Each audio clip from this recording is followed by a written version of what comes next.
Welcome to Florida Education News. My name is Dr. Tony Arza, and today I'm sitting down with Sam Neelam, and he is a candidate for Polk County Public Schools School Board, and it's a pleasure to sit down with you. All right. Nice meeting you as well. So, it's election time in Florida, and a lot of the citizens of Florida, voters in Florida, are curious to get to know the people that are running for office. The same is true in Polk County, no different. Mm-hmm. I wanted to be able to sit down with you and get a sense of who you are. Could you tell me a little bit about what made you want to run for school board and what brings you here?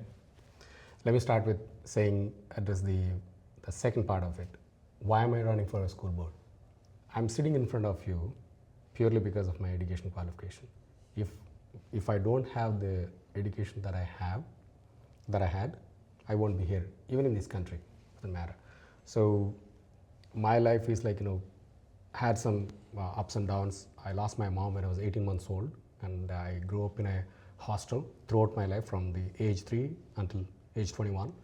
And the only thing that I learned is if you study well, if you work hard, you'll have all the opportunities. And what I see in the Polk County, that is something which is missing, especially in the District 5. If you go now and see, the growth in the students is very, very limited. I've spoke with a lot of people, and they all feel that they somehow is not attended well. I'm not complaining on anyone, but they need to be cared. That is the reason I chose the District 5 and Polk County to become a school board member. And you bring up, it's interesting because the last question that I was going to ask is about the budget, but you brought up something already from the beginning that I think is worth pointing out, which is education first. You wouldn't be here if you didn't receive an education, which means people invested in you, right? Because yes, absolutely. Your parents' time and stuff like that. One of the things that I think is interesting now today in the current economic hardship that voters are going through, people wonder, we're spending a lot of money on education. Right. But why is it still worth that investment? Could you kind of share a little bit, because I think you hinted at it saying, if we don't invest in our children, they won't be able to sit here like you and I are and have a conversations about the future of education. Could you kind of share your perspective? Number one, look at the numbers, right? If you go back a decade back and now, the Polk school budget increased, almost doubled. Right now you're talking about $2.45 billion. Is that really properly invested in the school children in the Polk County? I really don't think so. $2.45 billion. Still, the schools are at C. They improved to B, some schools, one or two schools on the A. But most of the schools are still C. Why? Investing such a large amount of money. 85% of the dollars come from local and state.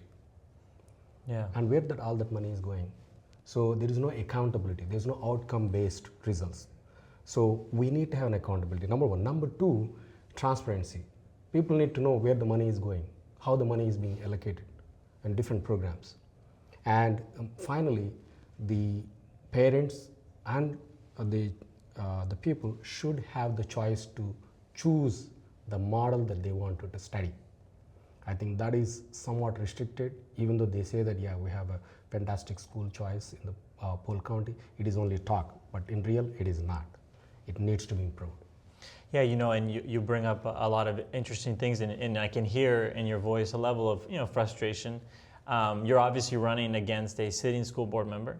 Yes. And typically, I'm not saying that it's the case here, but typically that is because you believe there's something that needs to change, something that you're dissatisfied with, or you believe that your constituents are dissatisfied with, your neighbors are dissatisfied.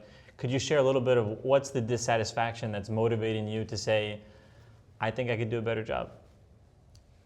Among all the school districts, check the numbers in the school District 5.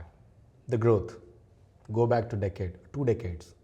It's so slow, and the crime rate is high. In the children I'm talking about. Why? Because the largest number of minorities are from the District 5, and they were not well attended, well taken care. It's not that their parents don't want their children to get a better education, or the children don't want to have a good opportunities. No, it's not the case. The school system needs to take care of their needs. There are some parents doing multiple jobs. They don't have a time to invest on their children to see that whether they're going or not.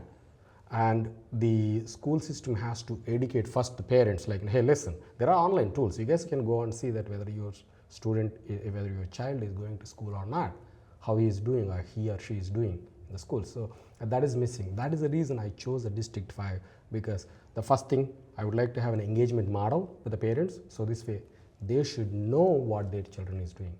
They might not have a technology wherewithal. We should provide some, if they don't have Wi-Fi, we need to provide those tools to them, so they say, hey, listen, you go to this portal, simply click here and click here, and then you can see how your child is doing.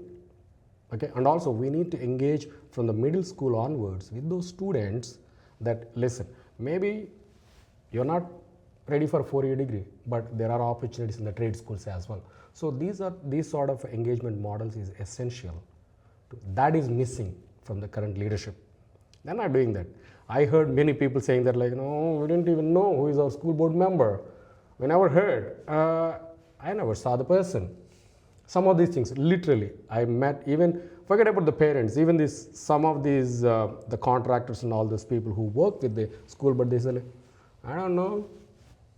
I don't know. I'm like, who is our school board member? So that's what is missing. When leadership is not there, things will collapse.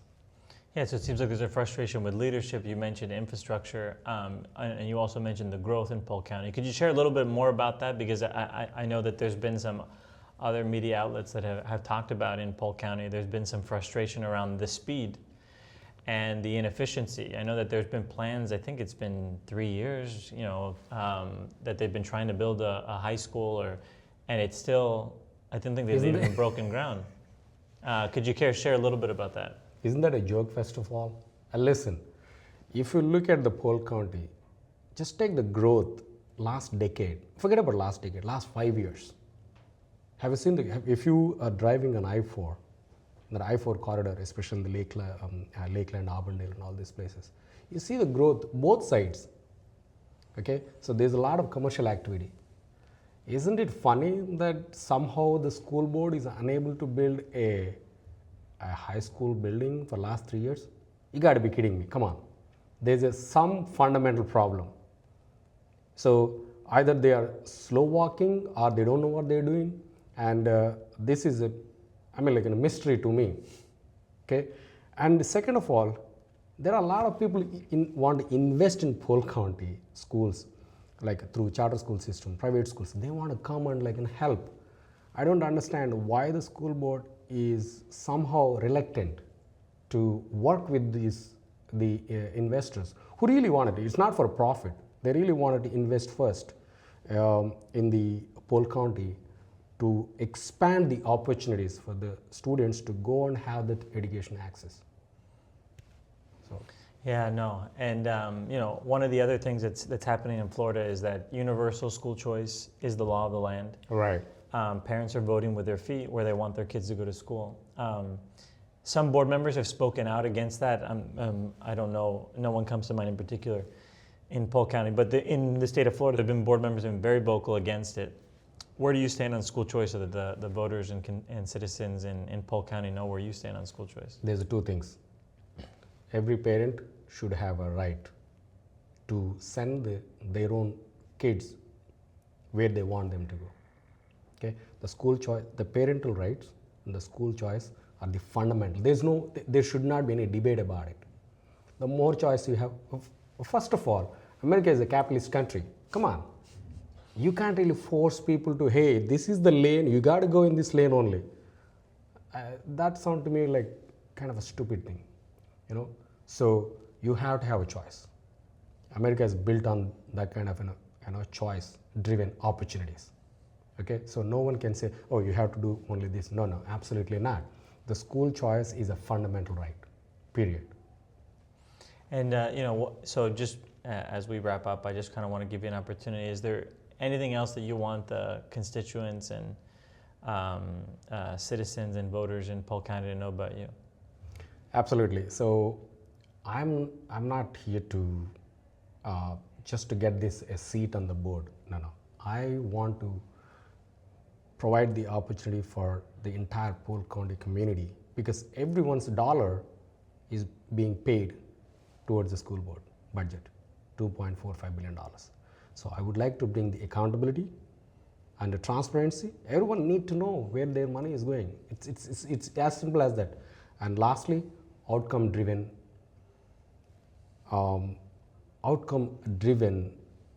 The opportunities needs to be there.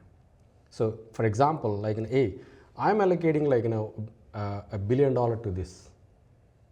So I need to know what happened this quarter, second quarter, third quarter, fourth quarter. What happened? Like, is there any progress? You just allocated money and then sitting quiet? No. So the outcomes needs to be there for every dollar that is spent. Well, look, thanks so much for sitting down with us. It's been a pleasure to get to know you, all right? Yep. Thanks Thank you so much. Nice meeting you.